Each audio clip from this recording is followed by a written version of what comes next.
The First Citizens National Poetry Slam is powered by Bocas Litfest, TTT Limited, and sponsored by First Citizens. We put you first.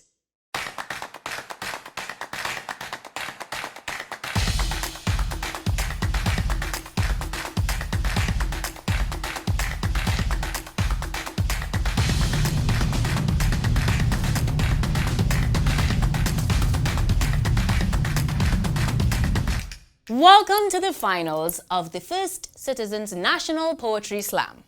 I'm Will, and I'll be taking you through this evening's excitement, but I'm only half of the duo that's doing so. Joining me is none other than... Thaddy Boom, and I am here, and I being the most serious one of this duo. Sorry, what? Is it the glasses? Because I'm going to take these off. Act normal now. Why you fighting me? Why you so? Yeah? Thank you. As the most serious one of this duo, I'll be giving you all the play-by-play of tonight's proceedings. It's about to go down. Anyway, this is the 9th edition, and it's themed Poetry is Resilience. And if it's any time to be resilient, it's right now. And none of this would be possible if not for our sponsors. So we would like to thank First Citizens, the Bocas Litfest, and TTT Limited. That's right. They've taken us from the semis all the way up to the finals. So it's only right, before we get into the finals, that we take a look back. It started with 76 poets auditioning virtually to be part of this year's competition, with judges Nicholas Sosa, Denise Deming, Ariel John, Marge Blackman, and Kwame Weeks. From 76, 20 were chosen to go forward to the semifinals. 2 rounds of semifinals aired in August, and those performers brought their all to the front and backstage. Now, we are down to the top 10, with 2-time defending champion Alexandra Stewart coming back to see if she can catch a hat trick. It has all come down to this. Who will be going home with the grand prize of $50,000 and the title of the First Citizens National Poetry Slam Competition 2021 winner? Yo, people, I cannot imagine what it is like to perform on a stage with no audience. You know, you need those people to be there. You want that energy and that vibes to be, you know what I mean, what back and forth. It does a lot for someone on a stage. So to do something like this, it requires great talent and skill. And speaking about skill, let's meet 2 of our judges. And with me now is renowned commentator and raconteur, Dr. Paul Keynes Douglas. Thank you so much for joining us. Nice to be here. Now, if you had to describe your emotions about tonight, how you feel? Well, I think enjoyable, you know, and exciting in a way, because it's always nice to see these things happening around you while you're there. Absolutely. Of course, you're going to be focused on creating that winner. So what are some of the details that you're looking for, some of the criteria you'll be judging? Well, it's a voice thing, so I'm really going to focus more, firstly on the voice, diction, articulation, intonation, you know, how they use their consonants and their vowels and what makes up language. But really, voice and articulation is the focus. Right. Of course, there are other criteria that you have to look at. So you also will be looking at... Well, we have things like dramatic presentation, use of your body language, right? Then you have what's continuity, where how you see how they let the ideas flow throughout the piece, that you can follow it and it makes sense, you know. Then, of course, there's the use of the stage, dramatic presentation, your body language, all that we look at, you know. Do not want to be in your shoes right now because you have a tough decision to make.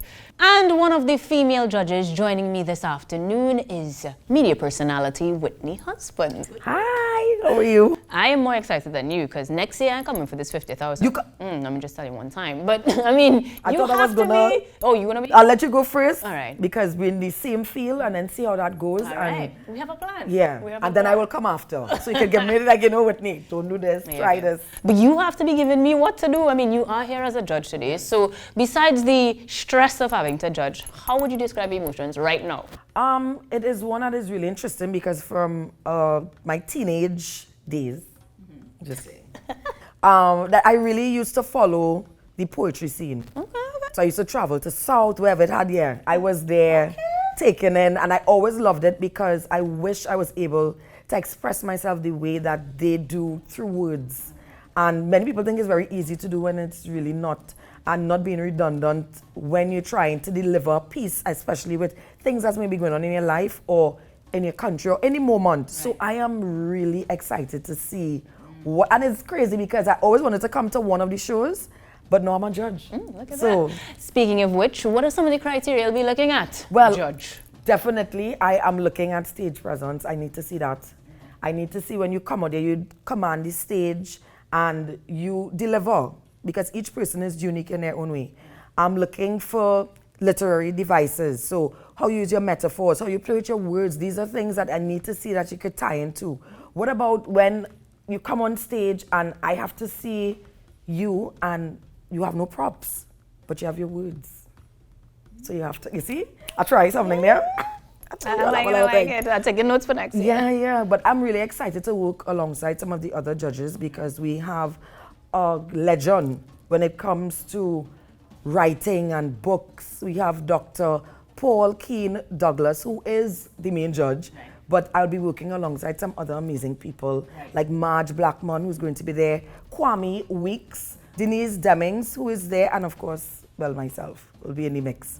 And while I do not want to be a judge, I am ready to get stage side as we get ready for the first performer, who is actually half of a twin. He hails from Maloney, giving us a piece filled with hope. Here is Terrell Batutier.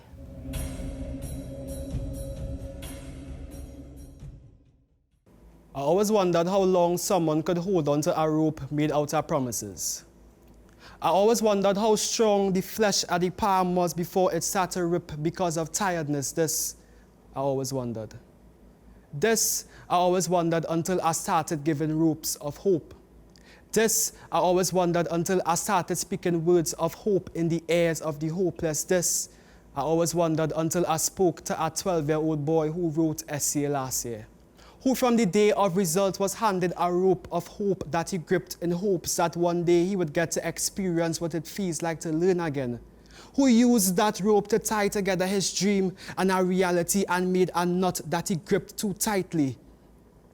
One day that boy handed that rope to me and he asked, "What about me? What about me who unable to access the virtual classroom? What about me? What about me whose desire to learn is limited by a fire tablet that has no internet?" I gave half the rope back to that boy and I said, "Boy, hold straight." He gripped the rope and said he'll hold again, but the more rope I gave is further away we became. I said, "Boy, hold straight." He said I will learn how long I had to hold again. I unraveled more rope and I said, "Boy, hold straight." He asked how long he had to hold on until being absent from the classroom becomes normal. I said, "Hold on." He asked how long again I had to bow my head in shame when conversations at online school come about and I can't participate. I said, "Boy, hold straight." He said, "Sir, I don't think I could hold on much longer again. It's been months since I've been excluded from a learning experience I should have been included in." The rope started to become slack. I started to lose our boy in the crack of hopelessness. I tell him that is a hard fall if he don't maintain his grip on this rope. I hope. He said if he fall, that he smalls. I small. The hands of crime go catch me. He said since I can access online school, my idle hands just scratch me. He asked if the government forget me. He asked if my name does still get mentioned when roll call on a morning, or has it been erased from a system that gave my tablet and forgot me? He asked if his name was erased from a system that used a manifesto of wireless connection to comfort him. God comfort him, God comfort them that long to feel what it's like to learn again. And before I could even answer his next question, he was no longer holding on to the rope of hope again. And just like that, he let loose. And just like that, another youth let loose of his right to education because they were busy holding on to a rope of hope, hoping that one day they could access learning. He's the Adams for this evening's National Poetry Slam. Starting things first, Mr. Terrell Batutier. How are you, sir? I'm good. No complaints, I'm good. Nice, good vibe. So, based on your piece, here's the question I have for you, right? What does hope means to you? Hope to me is holding on to belief that one day something is going to happen. And well, with regard to my piece, You know, since the pandemic started, there are a lot of children who are yet to experience online learning and who are hoping one day that they get to experience that experience, and I really wanted to touch on that a little bit. Lovely. So I guess you're also hoping to beat up your brother in this thing. Definitely, definitely. So how does it feel competing against him? I mean, the rivalry is very strong. You know, he saw the piece, I heard the piece before everyone else, so it's always the expectations are high at this point in time to beat my brother. Sibling rivalry. You just got to love it. Terrell Batutier. Up next, this 20-year-old UE student is the second half of the twin competing in this year's finals. It's his first time making it to the finals as well, and he's just an everyday youth trying to live his life. Aren't we all? Welcome to the stage, Terrell Batutier.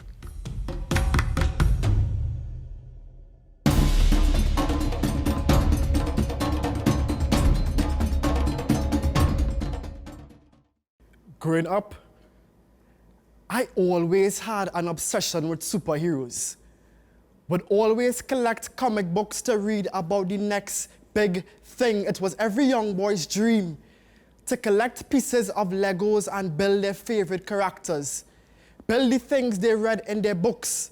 Build the things their minds can only run wild on, like supervillains and male figures and a father and son relationship. But I no longer read and build, I lived. The parts of comic books they looked up to lived. The parts of comic books that wasn't suitable for young eyes but was able to live through. I was the villain in my story.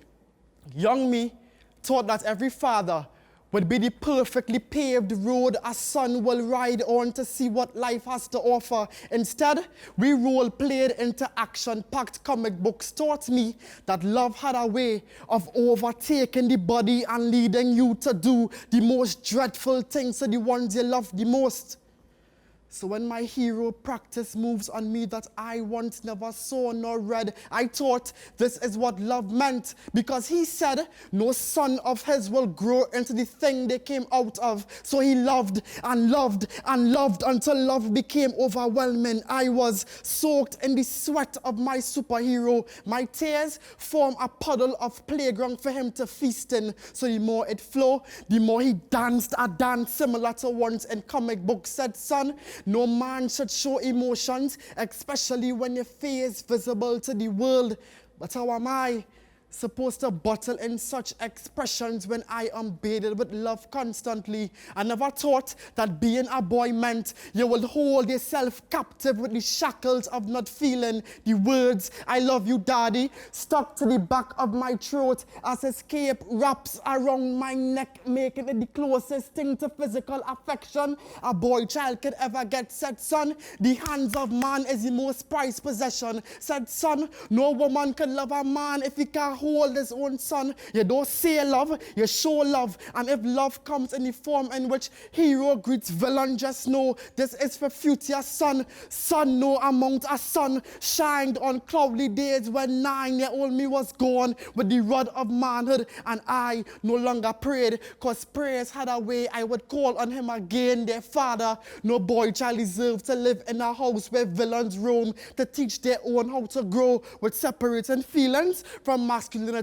Like if being able to show how hard feelings hit, like a hard hit to a boy that just wants to grow without having to swallow manhood that's being forced down his throat. No boy should live in a home where all they know is pain from comic books. I pray that they're gone and stop read comics. I pray that this is the last time they read comic books and live in pain. All right, so you're the second born, and you came in here performing second. Correct. Everybody got confused. So tell us, apart from the jersey and the pants today, how would you set aside yourself from your brother? How do you differ?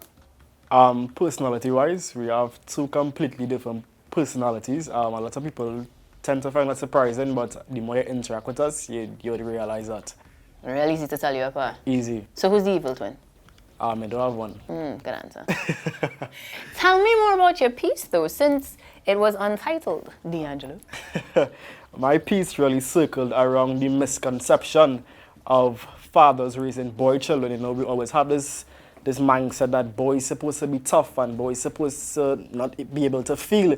And I wanted to show that, hey, as a fella, it's okay to feel, it's okay to cry, it's okay to show affection. And that is where my thought process went into my piece. Beautiful.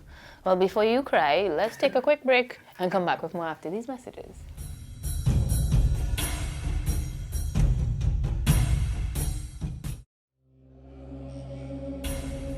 So, my brother changed about 2 days. Is he seen everything good?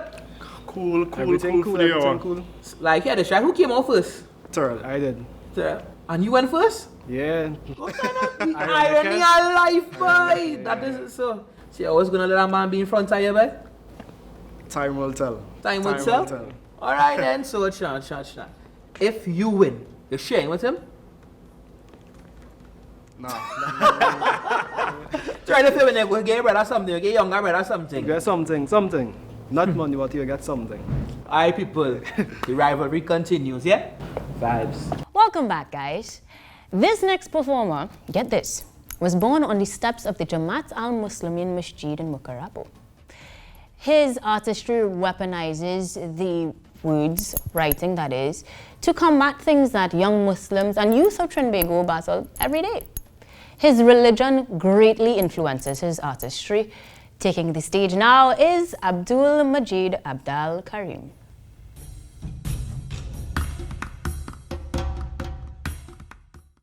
This is my religion, Islam. It stands for the submission of one's will to Allah. It dictates that there is no deity worthy of worship but Al-Khaliq, the Creator, and Muhammad is his messenger, which makes me a Muslim.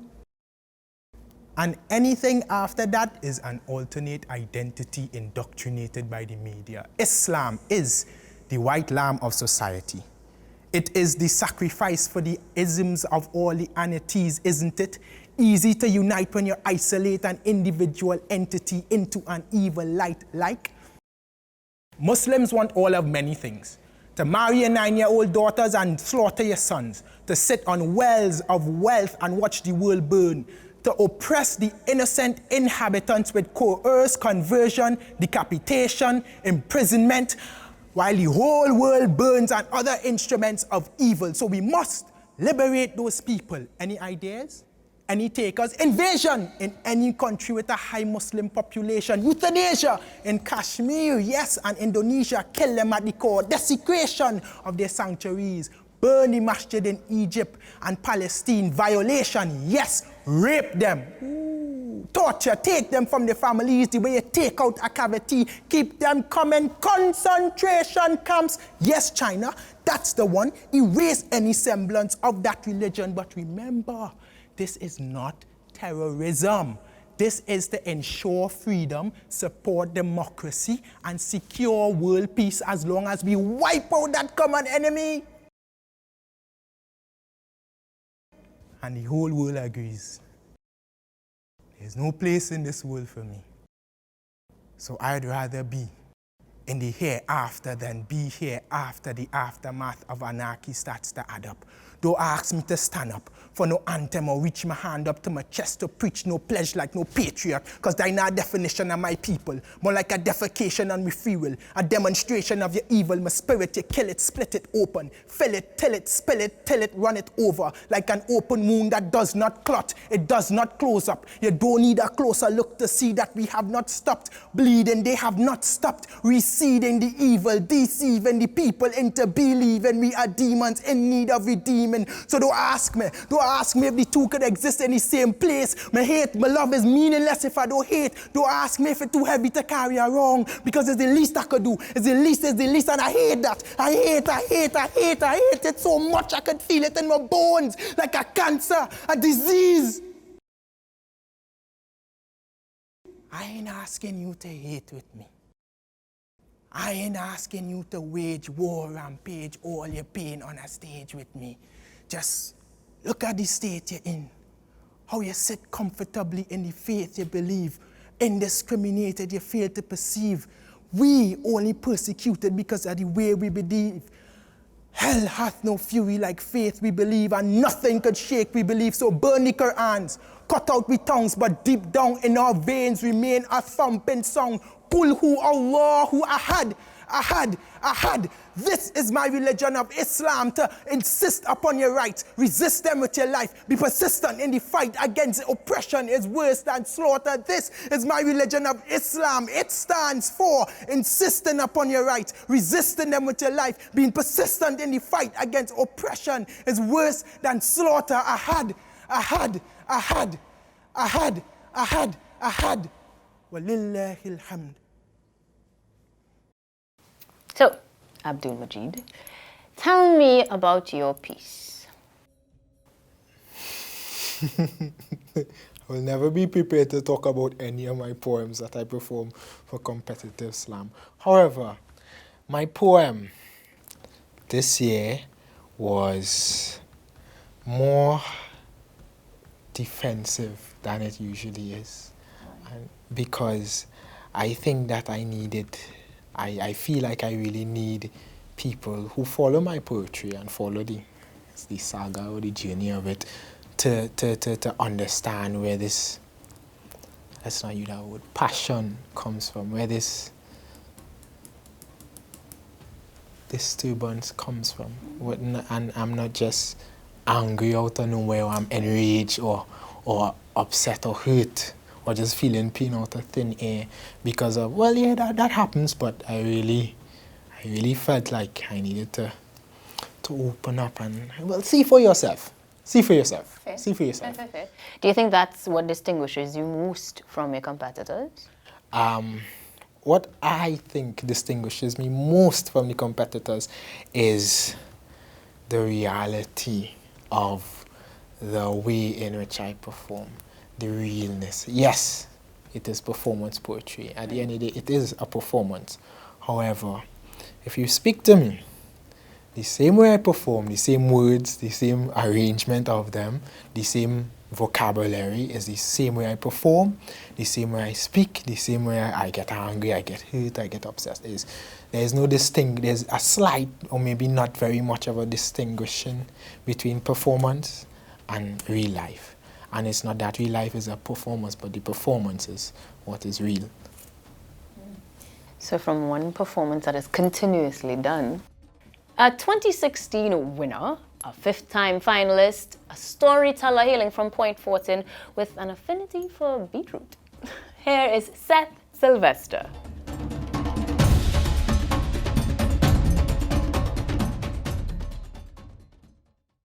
Madam, let me be forthright. I'm a guy who just stay up real late playing Fortnite. But when I get my first dose of you, by the fourth night, I was too weak in my knees, fell asleep before 9. Basically, I knocked me off my feet. And that's a feat unattainable. Because I am one of those guys who emotionally unavailable. But when I get my first dose of you, you know us men, we are accustomed masking our emotions. It's nothing for us to wear a mask a day and masquerade, suffocate how we feel inside for long periods of time. But with you in my life, I could potentially breathe easy. Believe me, when I say, you so good to be true, I wouldn't even advise persons to keep the social distance from you. And I don't see myself moving forward unless it's you and I. But you're the type of person that causing division to multiply. I can't calculate the amount of times I get into arguments over you. My friends say, you're not good for me. If I accept you and something bad happen, that's good for me. They say nothing good about you, not a damn thing. They say you're not wholesome, it's a bad thing. So family, I don't know how to introduce you to my family. I grew up in a religious household. Only Bibles and books on spiritual warfare is what my house holds. I don't drink, smoke, party, or curse. Yet everything about you they consider a curse. How am I supposed to invite you to my church? They will say I don't practice what the pastor preach. They will say I take in the mark of the beast. They will say go and read Mark chapter 3 and John, the whole of Revelation. They will call me a pagan. They would say I'm going through a crisis. They will say, I don't even know who Christ is. All because I trusted in you. But I don't believe what they're saying is true. You have my best interest at heart. That is what you prove. That is the only reason why you were approved. By who? Who? Because despite all the negative things they say, there are a lot of folks who sing your praise. Everyone experienced that phase where others being critical. But you went through those trials and proved that you're clinical. You show efficiency, no deficiency. Well, nobody is perfect. Who doesn't have slight defects, side effects? One man say, you raise the pressure and give him a headache. I asked the next man if he experienced that. He responded with a head shake. Then somebody, cousin, friend, brother-in-law, nephew, godson from Maloney, say you have them walking slowly because you get them goody. It's all kind of thing they saying to deter me, but I determine because the impression I gain from your affection has me immune to everyone else's infection. With you, I could walk the streets again, walk on the beach again, and feel safe, knowing that a coffin will lead me down to the grave where I'm living under the same conditions. Because if I'm 6 feet deep, I have no choice but to social distance. So despite what they say, you're going to be part of my life. Become one, like the bond between husband and wife. When everybody going to accept you, and I just have to accept that. Now everybody going to respect my decision to be with you. And I just have to respect that. Yes, the curfew times has been pushed back. But coming from Point Fortin, Mr. Seth Sylvester has already left the building. Brethren, we wish you safe travels back to the Southland. Up next, we have a cultural ambassador who not only uses the tool of spoken word to entertain, but as a way to educate and inspire change. Coming from Guaya, welcome, Sakia, Griel, Kill.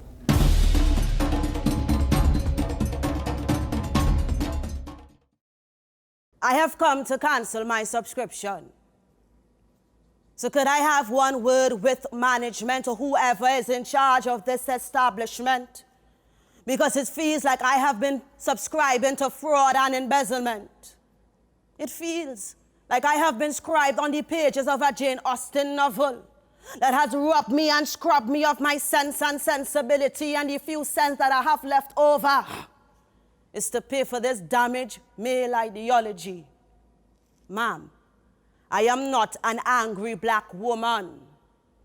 More like fed up of falling for fallacies, fed up of fighting of male-in taxis that fondle me, all because they are simply fond of me. Imagine we can fund research to cure male baldness, but we cannot cure toxic masculinity that is cancerous to my femininity, that cannot be cured by no amount of brachytherapy.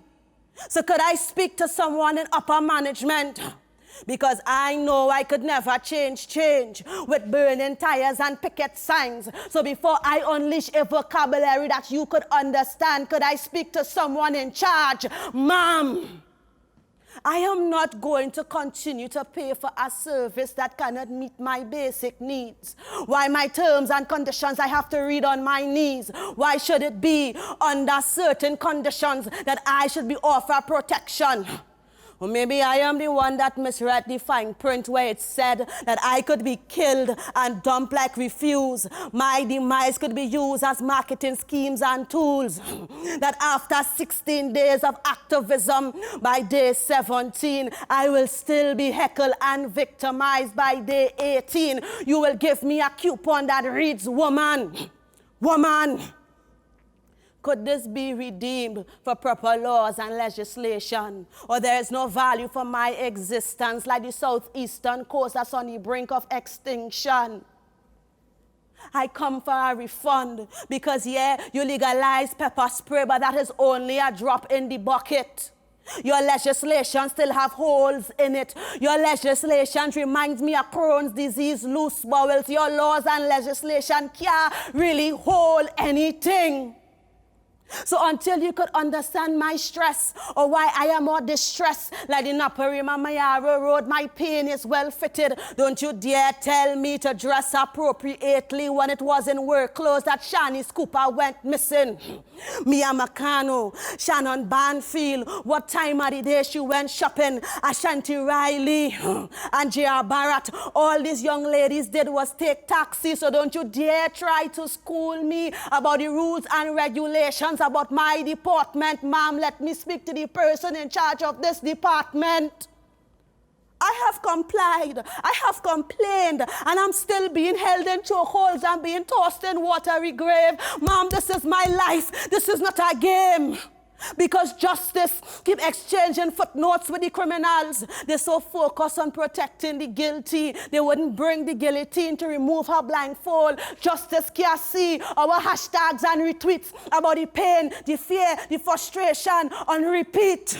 Don't you dare tell me act like a lady and keep it discreet. Because while they fight with each other in parliament, women's lives are still in endangerment. So can I have one word with whoever run this establishment? Because until being a woman becomes safe, my poems will always be about this. So Sakia, what's the difference between Sakia and Griel, is it? Yeah, Sakia is the more reserved, quiet person off stage. A lot of people are so shocked when they meet me in person. It's like, you're so quiet. And then Griel now is that explosive energy, in your face, loud, say what's on her mind. Griel would be my friend. Griel would be my line with. But your piece would require you to be perhaps more reserved because, I mean, you're talking gender equality. Tell me about the piece and where the inspiration comes from. The piece came from basically everyday life. I don't know if it's unfortunately or fortunately, I'm mostly known for having pieces on gender-based violence, gender equality. But because of particular things that happened leading up to the finals, because this wasn't even the piece I was going with, but because of events that led up to the finals, I realized that I in particular, cannot speak enough about gender equality. Like, women are still, it's still hard, very difficult to be a woman.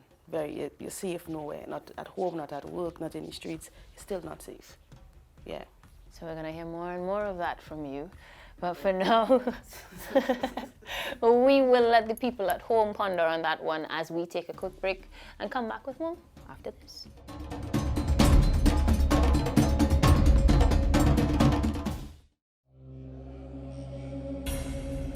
I would like to be a part of greatness. And because of that, I'm going to join this wonderful group here. So, Abdul, you think you're going to win this thing? That's not the question you had to be asking. I apologize, sir. What are you going to do when you win your first place prize? Excellent. I'm going to take the money to start a poetry workshop for everybody who comes second, third, fourth, fifth, last, etc. For Darren especially, and then Alex. So they can really elevate themselves because, oh gosh. Sakia, you're right here. You taking that kind of talk? That wasn't directed to me. As you do. That was directed. That wasn't directed to me. So who are you think coming second, third, fourth? We go have to share the first prize. Seth, you're just here being quiet. What do you think? I don't think of anything. So nonchalant. You open for the tie? When you say tie, you mean like a necktie? The rivalry is real and we are enjoying it. FCNPS 2021. All you got at us on the social media now, man. We out here. Well, you think you have it? This next performer is a 5-time finalist, photographer by trade, and he's combining his love for words with photography to be a positive influence on the next generation. Coming to the stage is Michael Logie.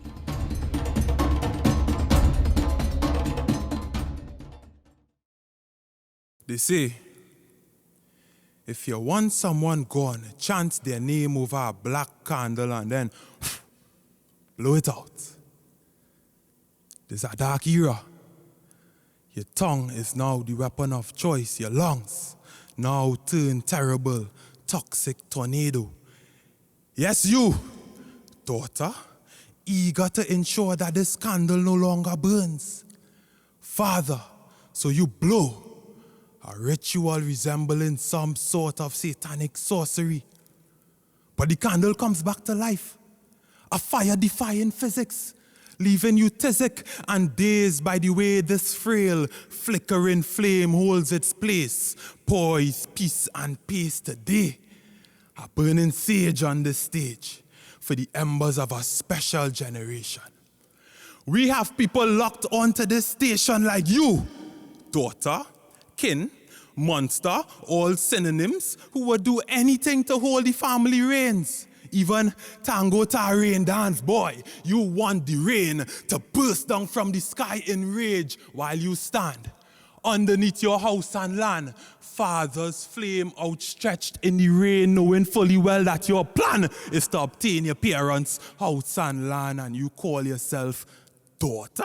In a world where blood supposed to be thicker than water, you supposed to be the kerosene that adds fuel to the flame of your father, but instead you counting down the days as he aged. You not waiting, imagine you blowing at his candle like it's a birthday. You celebrating. Why you don't just celebrate the man? Ain't it ironic that as a fatherly flame, your daughter still claims to be your biggest fan? Hi. Hi. My name is Daughter. And you're probably wondering why I decided to leave the side of my father. Well, if you just look at the state of Daddy's candle with the stiffened wax and the fact that he cannot relax, I'd definitely say that is more than I could handle. And yes, I want the house, I want the mantle, and yes, I know inherit means that I'd still get it the way he left it when he exits, but I'm not in it to babysit. I am a working woman. And I want the house. So, I want my house. I didn't expect this. After decades of service, to put me in a hospice. Everywhere here smells like hospice. Everyone that was brought here has some sort of chronic illness. Everyone that was brought here has short hair. Even my lifespan and all feeling short hair. And I don't have cancer, dementia, or Alzheimer's, or the answer as to why I, in my right mind, without a sick cell or syndrome, would be relocated to somewhere outside of my humble abode. I feel like crying. And now living with people who have about 2 weeks to live is now self. I feel like dying. Thinking about it. My daughter dropped me and said she will come back in an hour. I wonder if that girl was lying. Today, we holding a vigil. We keeping every elderly ember alive and burning in their homes, because sending them away is like calling a fire truck to out the front burner on your stove. And I am not saying you cannot patronize an elderly home. But if your elderly is functioning in the mind, body, and soul, then you need to keep your elderly home, because old age is not a prison sentence. Who is to say that after 80 years of age, you must lose your independence? Joining me here is Mr. Michael Logie, as you all could see. So, you just came off of the stage and you did your thing. And I'm wondering here, like, could you go a bit more in depth about that piece? Like, where you got that from? No problem. So as all the viewers would have seen, the poem is about elderly mistreatment, and more specifically, sons and daughters, children who put their fully functional parents in elderly care, outside of their consent, against the will, and how wrong I think that is. Wrong indeed. So, another question to you is this, right? What do you think sets you apart from the other competitors? This year in particular, I decided to go with something that I am passionate about.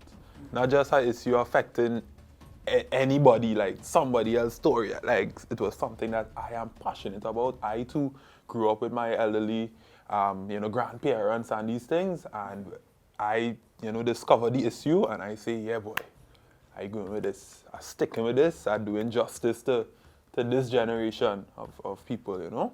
I think that alone sets me apart. There you have it from the man himself, Mr. Michael Logie. Coming up next, we have a 34-year-old hailing from Maloney. He has made it to the final stage 5 times, considers himself to be a finalist connoisseur. And he's only interested in who is coming second. Well, yes, I love the raps, I've said it before. Allow me to introduce Mr. Darren Sandy.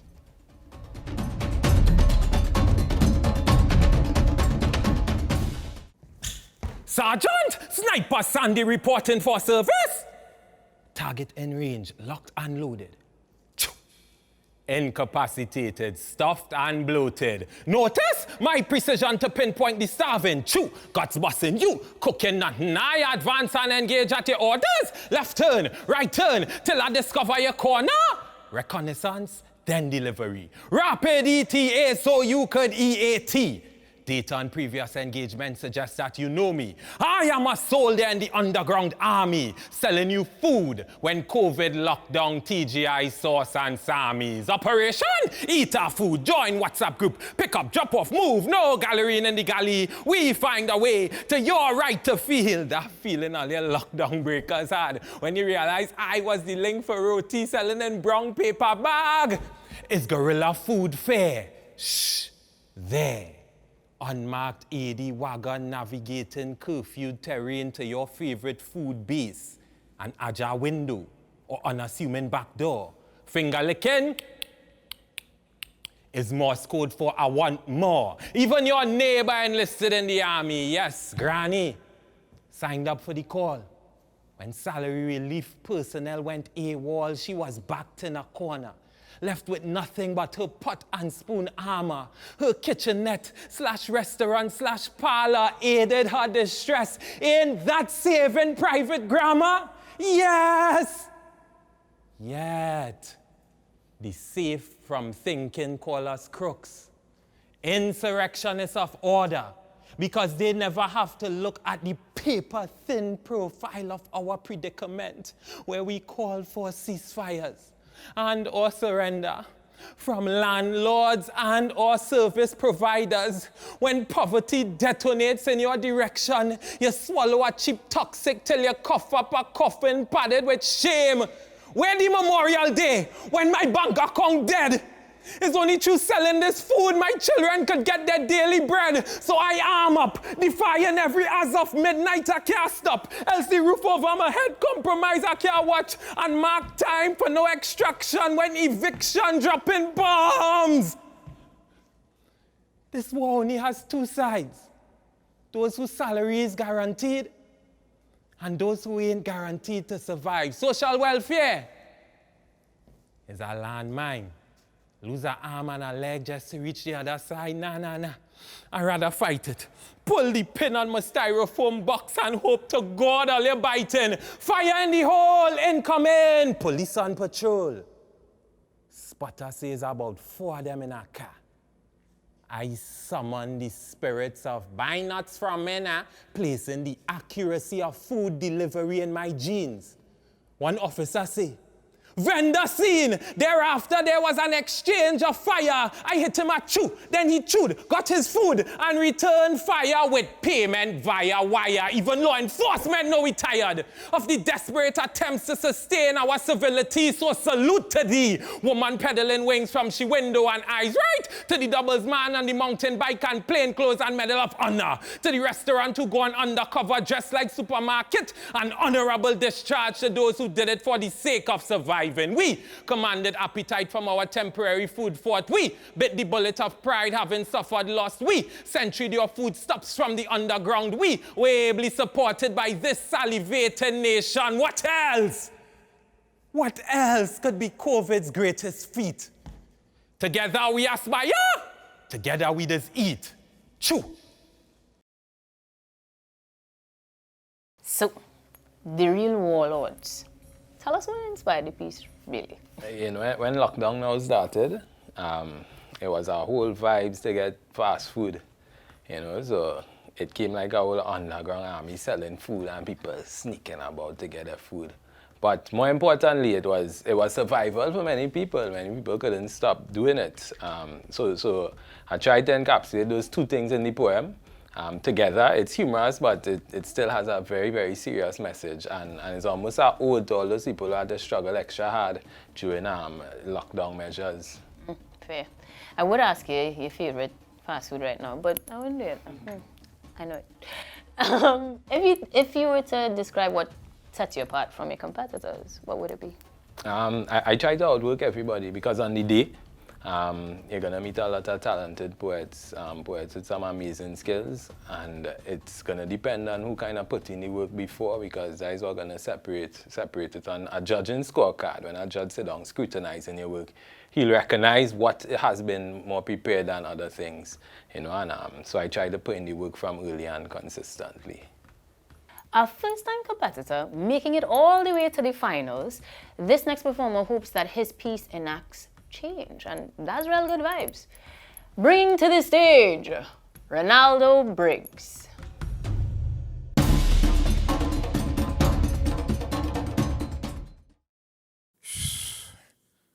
Talk about stress with us beyond that. Day after day, night after night, we sit and ponder whether poetry is really for we.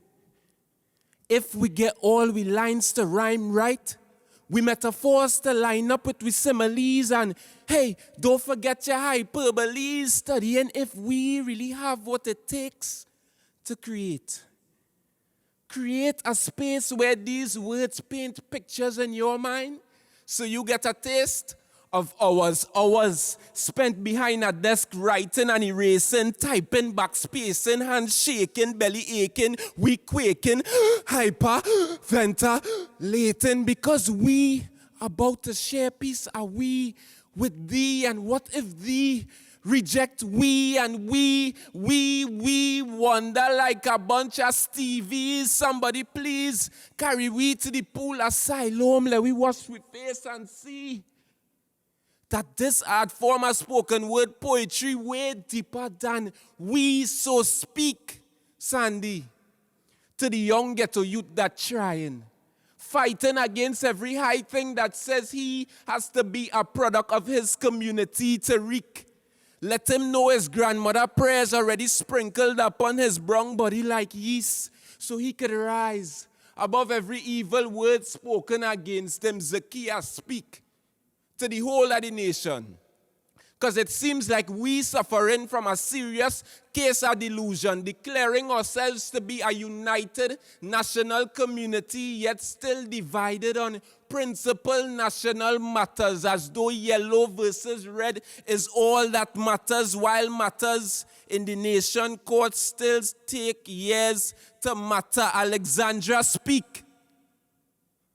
Just don't repeat. I mean, the rest are we trying to speak. Logie, let Trinidad know that big brothers don't treat the sister I'll so Majid speak. Shout it out loud and clear that discrimination don't have no room inside of here. Listen here, we will speak. Till these words penetrate, you meditate it, germinate, and you begin to generate good fruit.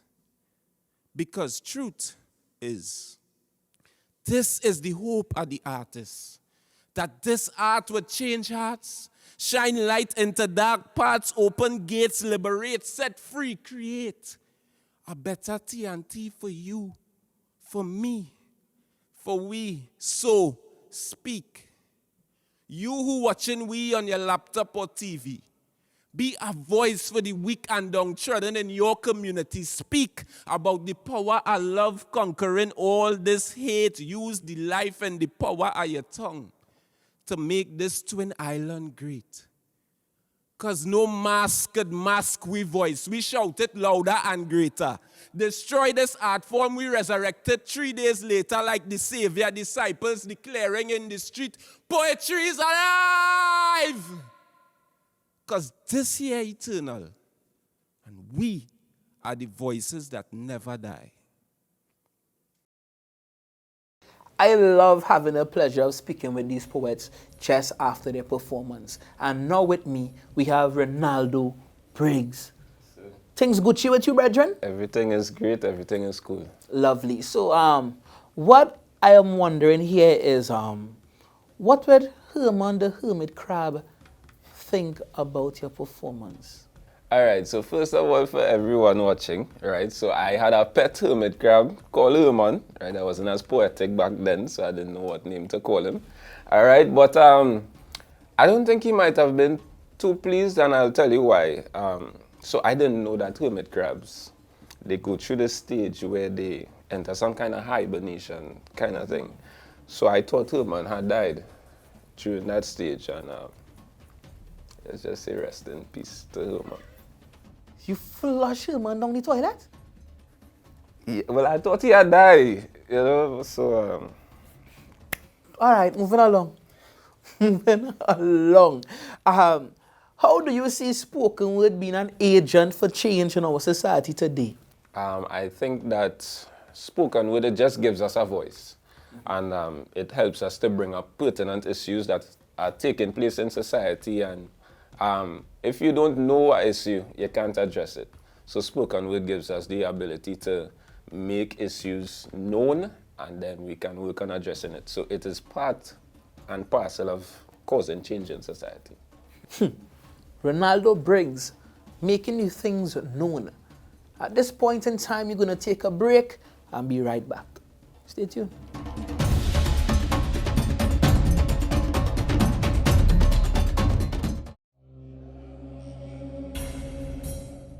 If there ever was to be a height requirement for the first Citizens National Poetry Slam, these men here would not have a problem. Ronaldo, how are you? I good, man. Happy to be here. Darren, where's the vibes? I just cool too, you know. Taking in everybody. Look how Logie that's good, man. walking. Happy This is to really be a here. tall man session. Where's the scene, Logie? Normal way. Just cool too, you know. Taking in Nice. So everybody. Darren, where's this kind of this rabs between you and Majid and thing, bye? It ain't no rabs between me and Majid. It ain't no rabs. How I could rabs with you? I am another atmosphere than here. I am a higher frequency. Hey, I am a higher frequency than Majid and all them. He somewhere else. I transcend. I transcend. So out of the three of you all, I like the rabs and asking this question again. Who here coming first, second, and third? It's a sad thing when you see a man like Darren all over social media about he going and win, he going and win. And then he had a rock back for a second place. It's really a sad thing, you know? But it's okay. People keep on looking as we see Darren Sandy stairs, yeah? We go find out. Good vibes. The defending champ, having made slam history, as she's already won the title twice, is going for her hat trick this time around. She believes with so much overwhelming activities happening right now that we should have hope that things can get better. And I have to agree with her. Coming to the stage is Alexandra Stewart.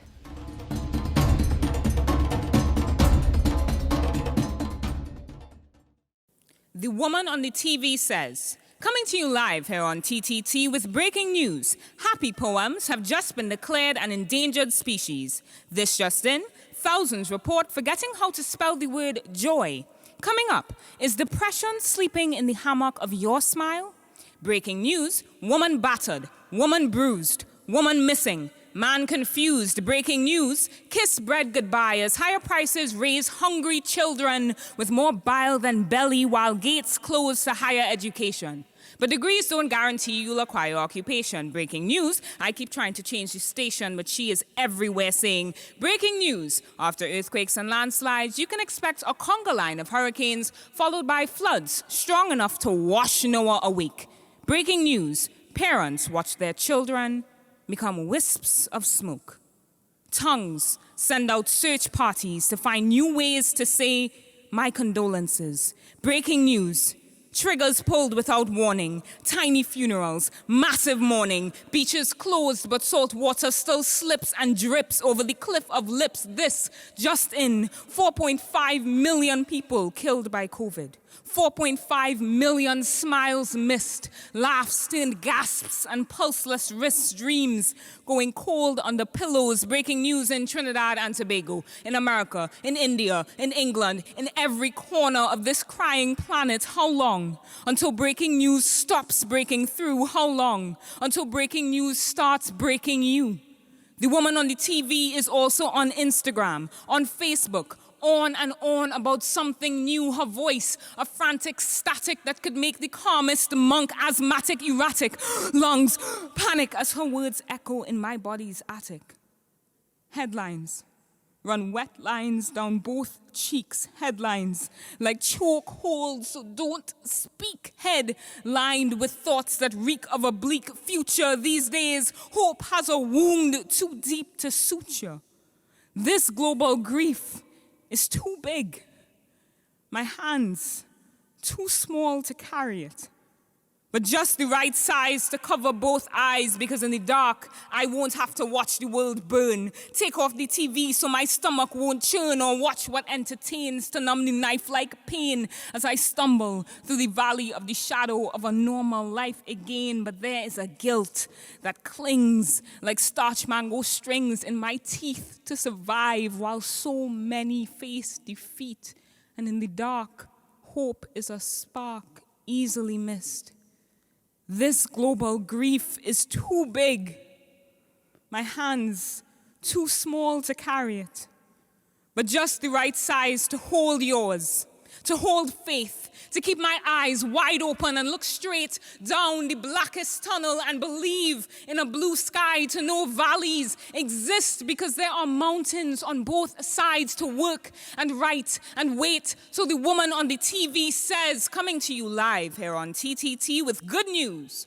Woman missing has not been a headline for the last 100 years. Good news, stomachs grumble, but food is always there to soothe the rumble. Good news, the search parties have come home. No more condolences. Good news, everyone knows how to spell Joy, how to feel it. Good news, happy poems are no longer an endangered species. Going for her three-peat. Yo, Alexandra Stewart, how are you? I'm doing well today. How are you? I just humble. I love in the yellow. Thank you very much. Nice. So, what I would like to know is, tell me about Steve. How did you hear about Steve? I read it on the script. Oh, I see. Well, Steve is my bok choy, the first successful plant that I've planted. His full name is actually Steve the Fifth because the 4 Steves before did not survive. You name the plants. If you don't name your plants, how will it thrive? So, bok choy and pak choy, is the same thing or no? Cousins, but not exactly the same. I wonder why does get my Chinese restaurant, boy. Sai, okay then. Big up you.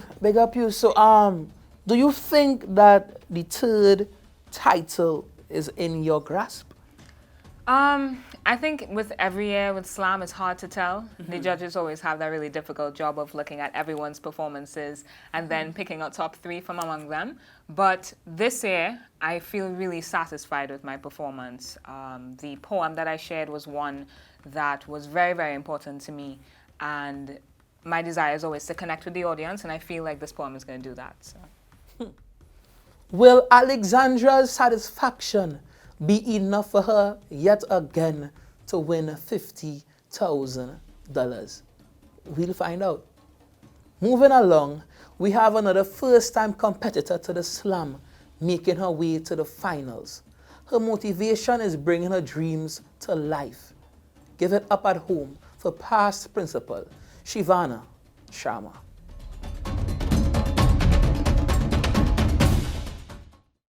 Where is she? Where is she?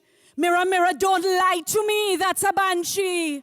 That's not the woman that I used to be, because to be a woman in this society, you have to be an orator, a liberator, and a transformer just to protect your family. Look at me. I'm 58 on a stage trying to make a change, one word at a time with my rhyme. But for the life of me, I don't know if I have the alchemy to turn stone into gold, to make a difference. Because in my experience, there is no romance in the cognitive dissonance of man and his kind. My silver jutta is my only crown, and it's matted like my mind. But my mind keeps me strong. And although my rusty armor cuts my own throat sometime, don't worry about my tongue just fine.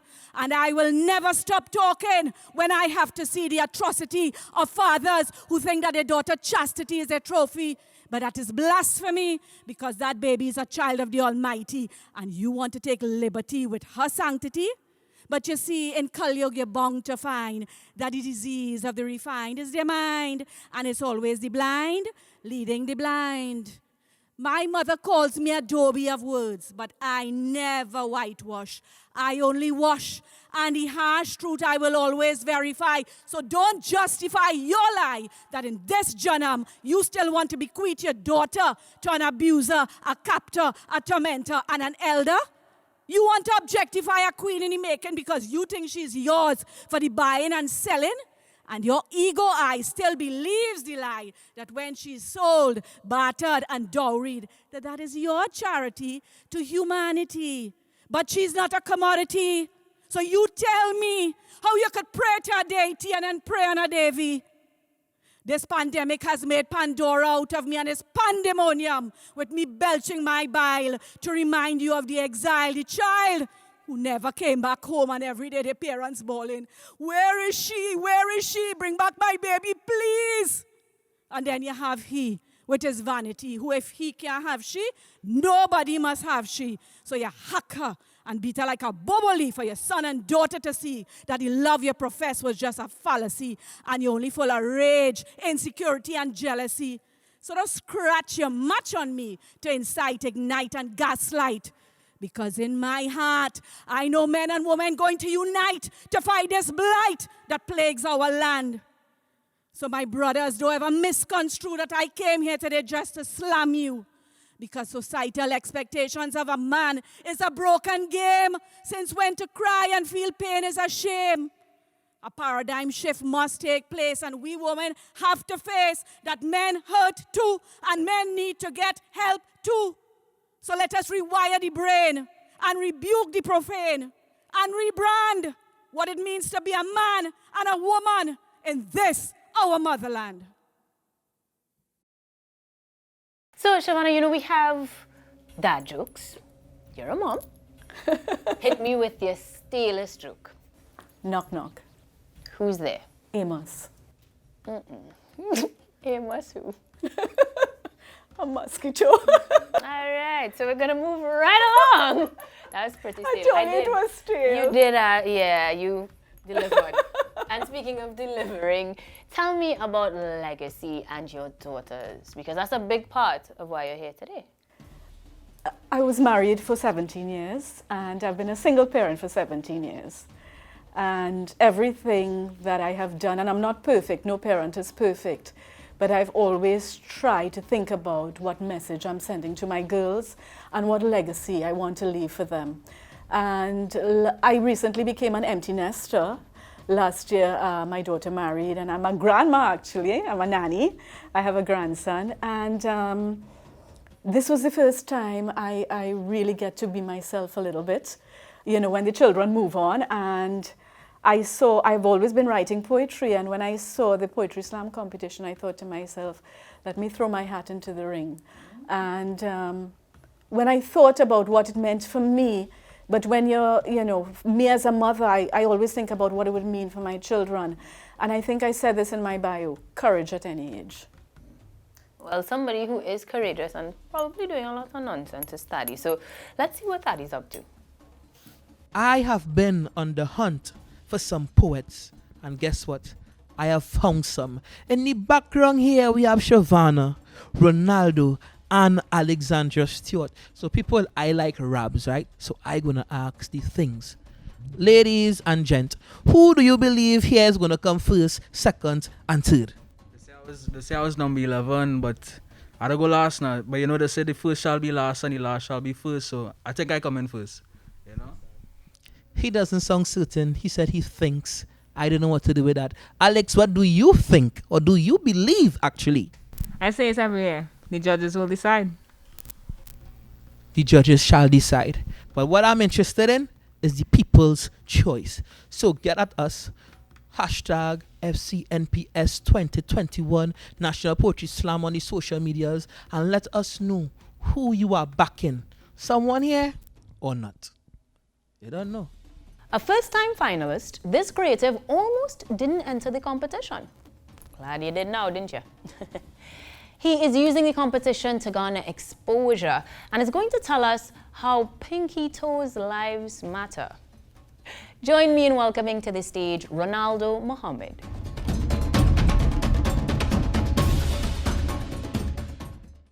Said the pinky toe to the chair. This pain pricking the skin, picking apart my piece like woodpecker pecking pomerac tree. I am as red as pomerac's be. Agony arches around me. I was minding my business, walking through the minefield of this boardroom when, bam! I was asking myself, what did I do to deserve this reign of terror? Crisis is always worse when you're at the wrong end.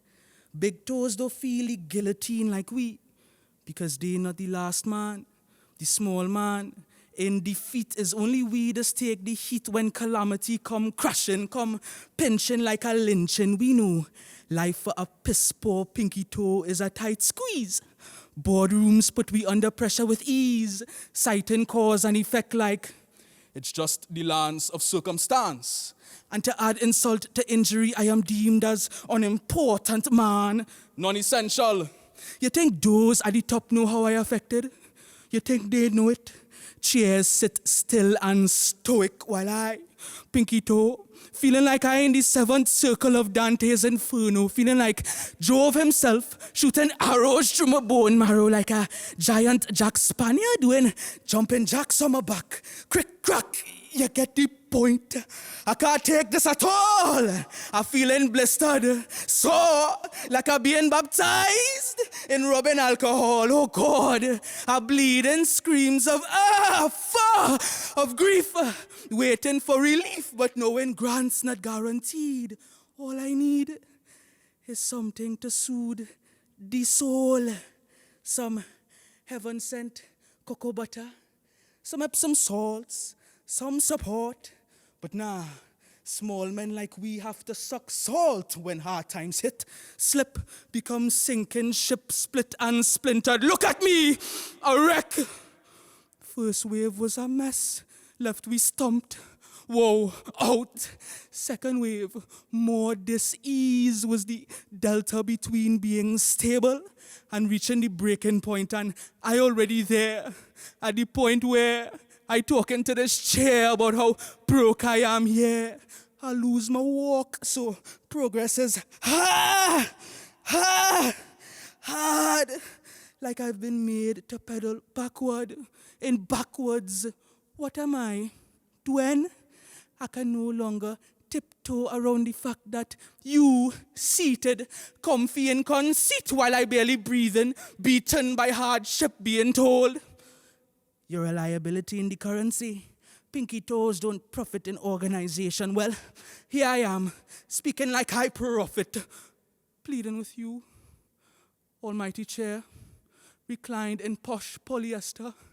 Harrowed be my frame, I am inflamed and naked as ever. Trying to move forward ever, but only getting so far.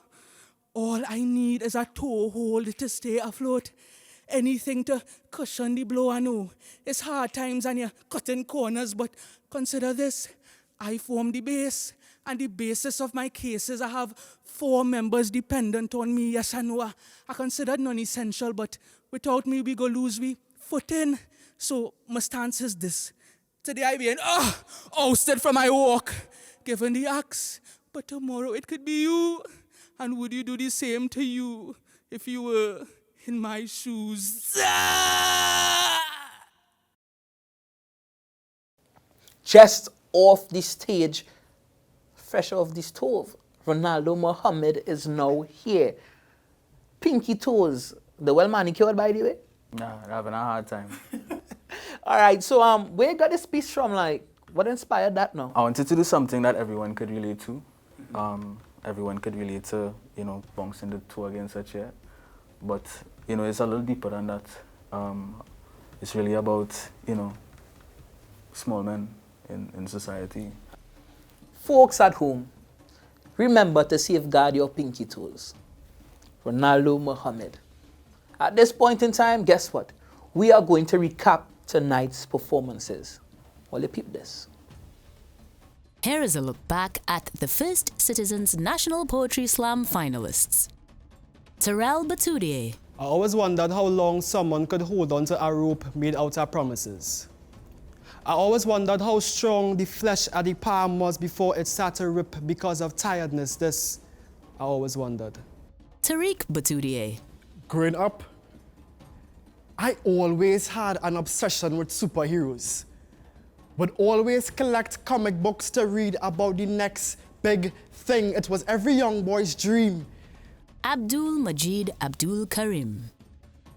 Islam is the white lamb of society. It is the sacrifice for the isms of all the anities, isn't it? Easy to unite when you isolate an individual entity into an evil light like Seth Sylvester. Madam, let me be forthright. I'm a guy who just stay up real late playing Fortnite. But when I get my first dose of you, by the fourth night, I was too weak in my knees, fell asleep before 9. Sakia and Griel. I have come to cancel my subscription. So could I have one word with management or whoever is in charge of this establishment? Because it feels like I have been subscribing to fraud and embezzlement. Michael Logie. They say, if you want someone gone, chant their name over a black candle and then blow it out.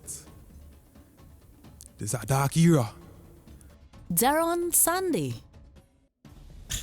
Sergeant, Sniper Sandy reporting for service. Target in range, locked and loaded. Incapacitated, stuffed and bloated. Ronaldo Briggs. Talk about stress with us beyond that. Day after day, night after night, we sit and ponder whether poetry is really for we. Alexandra Stewart. The woman on the TV says, coming to you live here on TTT with breaking news. Happy poems have just been declared an endangered species. This just in, thousands report forgetting how to spell the word joy. Shivana Sharma. Where is she? Where is she?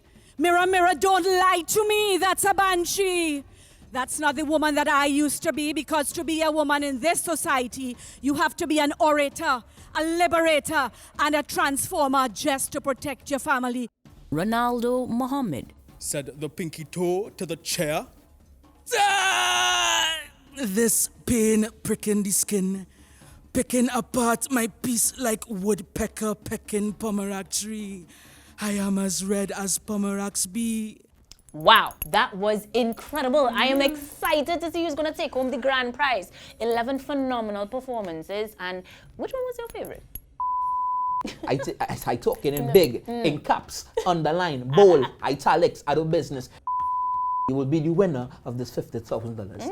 Okay. Vex loss. You all at home could decide as well, I guess, on your own, because you're watching it on your tallies, your tablets, however you're watching it. Tune in tomorrow in the morning on the Now Morning Show on TTT to find out who takes home the grand prize.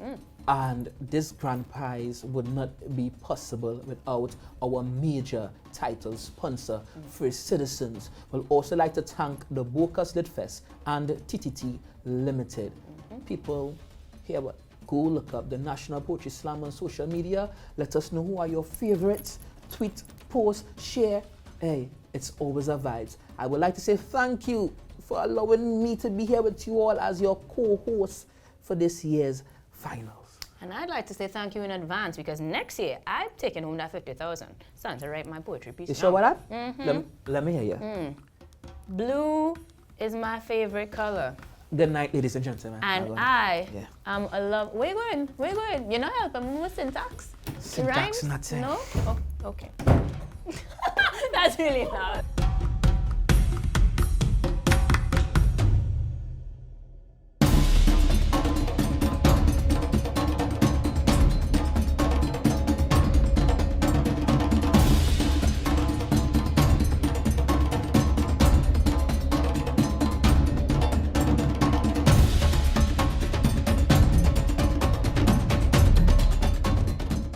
The First Citizens National Poetry Slam was powered by Focus Lit Fest, TTT Limited, and is sponsored by First Citizens. We put you first.